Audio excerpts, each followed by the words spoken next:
자, 두 번째 작품은 여러분들 고려과에 해당되는 서경필곡입니다. 사실은 서경필곡은 여러분들 처음 배운 게 아니기 때문에 내용을 해석하기보다는 몇 가지 구조적인 측면을 이해하는 게 이번 내신 대비해서 좀 더 중요하다고 볼 수가 있습니다. 자, 특히 이제 이렇게 후렴구, 그 다음에 이런 것들이 여음구지. 자, 이런 것들은 이쪽 여기도 나왔네. 여음구가 있었고 후렴구가 있었습니다.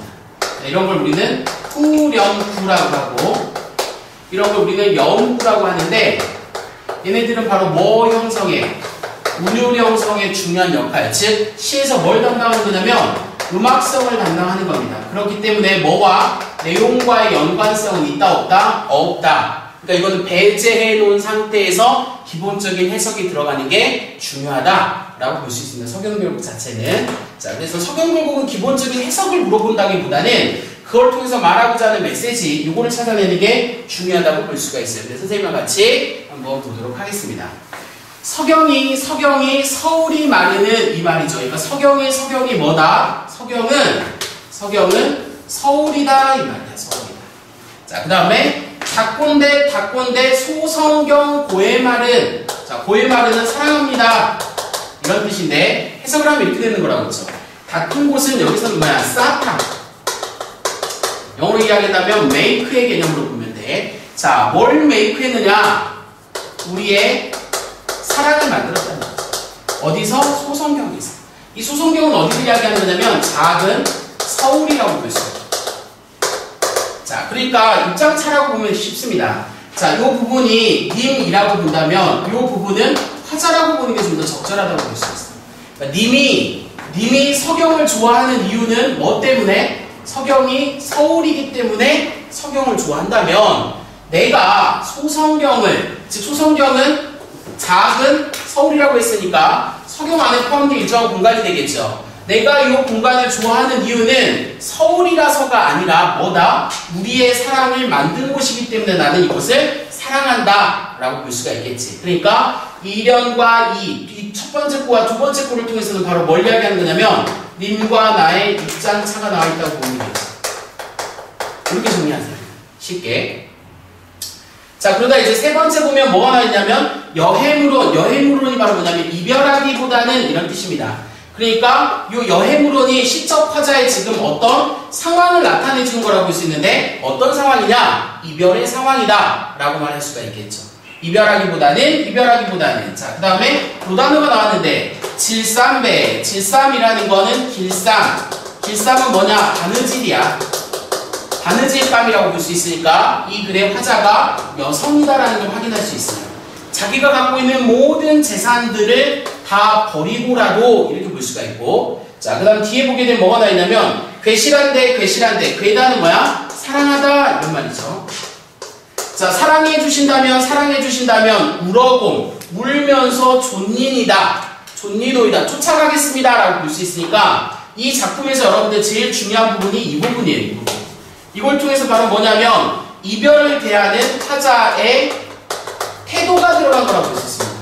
태도가 바로 뭐냐면 적극적으로 뭐 하는 거다? 거부하는 거다. 그래서 이게 시험에 나오는 거라고 볼 수 있어. 일반적인 이별의 노래였다면 화자는 어때? 순응하는 수밖에 없었는데 이 글의 화자는 지금 뭐 하는 거냐면 내 거 다 버리고라도 나를 사랑만 해주신다면 뭐 하겠다? 울면서 쫓아가겠습니다 라고 해놨으니까 화자의 태도가 일반적인 이별의 노래와 차이가 있다라고 볼 수가 있는 거겠지. 당연히 이 부분이 시험에 나올 수밖에 없는 거라고 볼 수가 있습니다. 됐어요? 자, 그 다음 이제 뒤에 거 넘어가도록 하겠습니다. 뒷부분 여러분들 보면은 그 다음이 구수리 바위의 대신들. 자, 기니딴 그치리까 라고 이야기했습니다. 하나의 이야기가 이렇게 형성되는 거라고 볼 수가 있습니다. 그래서 정리하게 되면 이 구술이라는 건 우리의 인연이라는 말로 바꾸면 되고요. 자, 그 다음에 이 바위는 뭘 이야기하는 거냐면 시련이라고 보면 됩니다. 우리의 인연에 시련이 온다고 한들, 자, 이때 기니딴 그치리까, 여기 지금 서리법이 쓰였어요. 그러니까 그치지 않는다라고 볼 수 있으니까 이 긴이라는 건 뭘로 바꿀 수 있냐면 사랑으로 바꾸면 됩니다. 그래서 구조가 이렇게 되는가? 우리의 인연에 어떠한 시련이 온다고 한들 우리의 사랑은 변하지 않는다. 변함없음을 이야기하는 게 이 구조라고 볼 수가 있겠지. 이렇게. 그걸 이제 비유적으로 드러내는 거라고 볼 수가 있는 겁니다. 같은 맥락으로 똑같이 나옵니다. 지문애와 똑같은 건 얘라고 보면 되겠지. 자, 지문애를 외로곰 여신들, 그 외로곰이 과이랑 똑같은 거라고 볼 수가 있겠죠. 그럼 뒤에를 보게 되면 신입단, 그치니까 또 서리법 쓰였으니까 이렇게 가는 구조라고 볼 수 있지. 아, 그래서 이 구와 이 구가 서로 뭐를 이루고 있구나, 대꾸를 이루고 있구나, 이렇게 정리할 수가 있고, 아래에 있는 거 해당되는 게, 자, 요 형태를 그대로 대입해서 쓴다면 구술, 2년에 해당되는 건 구술이 있었고, 시년은 바위가 있었고, 그 다음에 긴 이렇게 있었죠. 똑같이 아래에 쓴다면 바로 뭐라고 했냐면 우리 2년은 지문에, 천년을, 자, 여기서 외로고 홀로 외롭게 산다고 한들 님에 대한 사랑은 변함이 없다 라고 이야기하는 구조가 된 거죠. 님에 대한 나의 사랑은 변함이 없다. 정리하면 이 부분을 통해서는 뭘 드러내는 거냐면 영원한 사랑을 드러내는 거라고 볼 수 있겠죠. 자, 여기서 지금 쓰임법은 두 가지죠. 대꾸가 나와 있죠. 또 뭐가 나와 있습니까? 선임법이 나와 있죠. 그리고 똑같은 형태를 반복적으로 쓰는 반복법이 나와 있습니다. 이렇게 공부하는 게 내신형 공부라고 볼 수가 있어요. 그러니까 세부적으로 나올 수 있는 요소들을 여러분들 정확하게 알아놓는 게 중요한 특징이다 라고 말할 수가 있겠죠. 이까지 됐어요? 성립됐어요? 네. 자, 그럼 넘어가겠습니다. 자, 이제 이거는 뭐냐? 대동강 넓은지 몰라서 배내어 놓았다 사공아. 니각시 넘난지 몰라서 열배 얹은다 사공아. 자, 이때 대동강은 뭘 드러내는 거냐면 이별의 공간입니다. 뒤에서 다시 한번 설명할게요. 자, 현재 화자는 지금 요 앞에서 이별하고 있는 상황이라고 볼 수가 있습니다. 일반적으로 고전문학에서 강이 이별의 공간으로 나타나는 게 일반적인 특징이라고 볼 수가 있고요. 자, 그곳에 지금 배를 내었어요. 이 배를 준비하고 있는 게 누구냐면 사공이라고 볼 수가 있습니다. 자, 그러면서 니각시 넘난지 몰라서 이때 니각시는 누구를 이야기하는 거냐면 사공의 부인을 이야기하는 건데, 사공의 부인이 넘난지, 이게 뭐냐면 음탕하다 이런 뜻입니다. 그러니까 지금 화자는 누구에게, 사공에게 지금 뭐 하는 거냐면 원망을 표출하고 있는 거라고 볼 수가 있어요. 근데 이 원망을 표출을 어떤 식으로 하느냐, 사공을 욕하는 것도 있지만 사공의 아내를 지금 뭐 하는 거라고 볼 수 있습니까? 욕하는 거라고 볼 수가 있겠지. 그게 바로 뭐냐면 비하는 말이 넘난지 음탕하다 라고 이야기하고 있죠. 그러면서 열배는 작은 배야. 작은 배에 연진다. 이건 태우다 이 말이지. 누구를 태운 거냐? 우리 님을 태웠지. 누가? 사공이. 그렇기 때문에 이 사공이 화자에게 바로 뭐가 되는 거냐면 원망 표출의 대상이 되는 거라고 볼 수가 있겠지. 여기서 이제 멈추는 게 아닙니다. 뒤에 보면은 대동강 건너편 꽃을, 이거 중요한 단어가 이 단어입니다. 자, 대동강 건너편 꽃. 자, 이게 현대로 바꾸면 꽃인데 일반적으로 문학에서 꽃은 여성을 가리키겠죠. 그러니까 대동강 건너편에 있는 꽃이 되겠지. 그러니까 이 여성은 화자가 아닌 다른 여자가 될 수 있다 이거지. 그래서 이제 학교에서 가르쳐줄 때는 이 꽃을 사공의 아내로 해석하는 경우도 있습니다. 사공의 아내가 아니라 다른 여자를 해석할 수도 있겠지. 그러니까 우리 님이 이 대동강을 건너가면 다른 여자를 만나서 뭐 하겠다? 배 타들면 겉골이다. 자, 배가 도착하면 뭐 할 것이다? 꺾을 것이다. 꽃을 꺾는다라는 게 오늘날로 이야기한다면 무슨 단어로 할 수 있냐면 불륜이지, 불륜. 바람이 난다 이거지. 그래서 보통 남녀상열지사라고 이야기하는 부분이 이 부분입니다. 꽃을 꺾는다라는 거지. 음탕한 노래다 라고 이야기할 수 있는 게 여기서 만들어지는 거라고 볼 수 있어. 이게 고려가의 특징이라고 볼 수 있거든. 즉, 여기서 봐봐. 겉으로는 화자가 사공에게 원망을 표출합니다. 근데 그 뒷부분을 통해서 그 원망의 대상이 사공에서 이제 누구로 확대되는 거라고 볼 수 있냐면 님으로 확대되는 거라고 볼 수가 있겠지. 우리 님이 나랑 헤어져서 대동강 건너가면 다른 여자 만날 거다 라는 거에 대한 원망 표출이 담겨져 있는 게 이 부분이라고 볼 수가 있겠지. 자, 그래서 방금 설명하다가 동영상이 잘렸어요. 그래서 선생님 다시 이어서 진행하도록 하겠습니다. 내용 설명을 쭉 했었고 지문 정리하게 되면 이 작품은 고려과요라고 했고 고려 서교죠. 애상적이다라는 건 아까 뭐 때문에 슬픔인데 이 상황이 어떤 상황이냐면 이별의 슬픔을 이야기하는 거라고 했습니다. 그 다음에 고려과요 작품 중에 남녀 상열지사지 남녀가 사랑을 하면서 이 음탕한 형태의 노래다 라고 이야기되어 있는데 우리 책에서는 이게 여러분들 어디에 해당되는 거냐면 겉꼬리이다.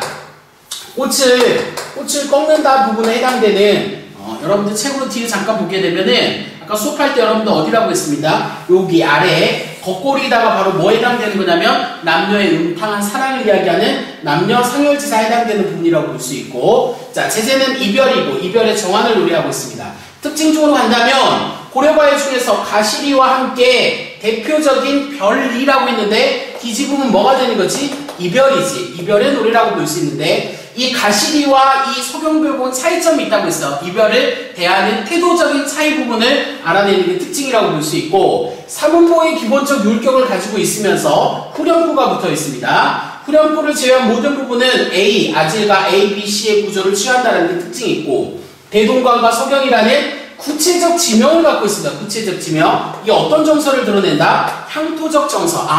구체적 지명이 나타나면 향토성을 드러낸다라고 해놨으니까, 뭐 예를 보면은 여러분들 김소월의 진달래꽃에 보면은 영변의 약산 진달래꽃 이런 것도 역시나 마찬가지 구체적인 지명이 나왔기 때문에 향토성이라고 할 수 있는 겁니다. 작품의 끝부분에서는 질투 어린 화자의 목소리를 통해서 골개미를 드러낸다. 여기서 말하는 골개는 뭘 이야기하는 거냐면 해악과 풍자의 성격을 같이 취하고 있다. 이런 태도로 볼 수가 있습니다. 자, 다음을 보게 되면은 작품의 짜임입니다. 이별을 아쉬워하는 연모의 정이 이련에 나와 있었죠. 그래서 적극적으로 이별을 뭐 하는 거라고 볼 수 있습니까? 거부하는 형태가 있었죠. 적극적 거부 이렇게 이야기할 수가 있었고, 이연에서는 입에 대한 변화없는 사랑, 이 부분이 아까 뭐였었죠? 영원한 사랑을 맹세하는 형태의 특징이 여기에 해당되는 거라고 볼 수가 있었고, 떠나는 임에 대한 애원과 원망의 정서, 이 모든 건 다 뭘로 이야기할 수 있다? 이별의 정환으로 설명할 수가 있다. 이게 서경별곡이 갖고 있는 특징이라고 말할 수가 있습니다. 자, 그리고 표현상의 특징으로 보게 된다면 전 3연 3개의 연으로 이루어져 있고 분절이라고 되어 있어요. 각각의 절이 나누어져 있는 특징을 갖고 있습니다. 여음구인 아질가를 반복적으로 사용했죠. 이런 것들을 통해서 뭐 하는 거냐면 음악성을 요소, 음악적인 성격을 부여한다. 다른 여자를 꽃이라는 상징적 의미로 시어로 표현해놨고요. 기본적으로는 삼음보이면서 333조의 음수율이라는 건 글자 수를 통해서 운율을 형성하는 형태를 이야기하는 거라고 볼 수가 있고, 후렴구의 위, 두령성, 다림비를 반복적으로 사용합니다. 이것도 뭐와 음악적인 성격과 연계선상이 있다고 볼 수 있습니다. 그치리가는 무슨 법이 있었습니까? 서리법을 사용하고 있었죠. 님에 대한 화자의 변화없는 신의와 사랑의 정서 강조, 구슬이 아질가, 지문에 이런 것들을 통해서 뭘 이야기하고 있는 거죠? 기본적으로 대꾸를 취하고 있다는 게 형식상의 특징이 나타난 부분이라고 볼 수가 있습니다. 뒤에 보면 서경별곡과 가시리의 시적 화자의 공통점과 차이점을 이야기하는 거라고 볼 수 있는데, 공통점은 바로 뭐라고 볼 수 있냐면 여성의 어조다라고 볼 수가 있습니다. 그리고 상황도 동일하다고 볼 수 있는데 상황이 어떤 상황? 이별의 상황이다. 이렇게 갈 수가 있겠죠. 자, 차이점으로 본다면 서경별곡의 화자는 이별에 대해서 적극적으로 거부하는 거라고 볼 수 있습니다. 적극적으로 거부하고 의지적 표현이 드러났다면 가시리의 화자는 어때? 인고, 고통을 뭐 하는 거지? 인내하고 참는 거라고 볼 수 있어요. 그래서 순종의 미덕을 간직하고 있는 전통적 여성의 성격이다. 일반적으로 전통적인 여성의 성격이라 하면 뭐 해야 되는 거야? 자기 희생, 감정의 절제. 하지만 우리 책 서경별곡에서는 적극적으로 거부했기 때문에 전통적인 이별의 정서의 노래랑 차이가 있다는 겁니다. 그래서 서경별곡이 시험에 잘 나올 수 있는 거죠. 자, 뒤에 부분에 보면 서경별곡과 정석가의 유사성인데, 정석가라는 고려가요가 있어요. 그 작품에도 똑같이 이 부분이 나타나 있습니다. 근데 서경별곡에도 이 부분이 나타나 있어요. 그래서 이건 왜 그랬을까? 아마 당시 유행했던 거고, 당시에서는 후렴구가 후대의 사람들로부터 중복돼서 기록되어 있지 않았을까라는 이런 형태적인 측면을 갖고 있고요. 뒤에 보면 꽃의 상징적 의미, 아까 선생님이 강조했습니다. 이 작품에서 꽃은 누구를 비유하는 거다? 다른 여자죠. 남편에게 다른 여자가 생겼을 거다. 불안한 화자의 심정을 표출하고 이걸 통해서 불안과 질투의 감정을 표현하고 있으면서 님을 태고 가는 사공에 대한 원망인데, 겉으로 봤을 때는 사공에 대한 원망인데 속으로 가게 되면 누구에 대한 원망이? 그렇죠. 님에 대한 원망이 표출되어 있음을 확인할 수가 있습니다. 자, 그리고 대동강이 갖고 있는 의미는 뭐냐? 이 부분을 좀 살펴봐야 되는데 이 작품에서 선생님이 아까 이야기했다시피 고전 문학에서 강은 일반적으로 뭐 하는 거라고 쓰냐면 이별의 공간으로 보는 게 적절해요. 왜? 한번 건너가면 돌아오기가 어렵기 때문에 이러한 성격을 갖고 있고 님이 다른 사람과 만날 수 있는 공간이다. 님이 다른 여자를 만나 갈지도 모른다는 뭐에? 두려움을 불러일으키는 공간이다. 그게 어디로 제시되고 있다? 대동강으로 제시되고 있다. 라고 볼 수가 있는 거죠.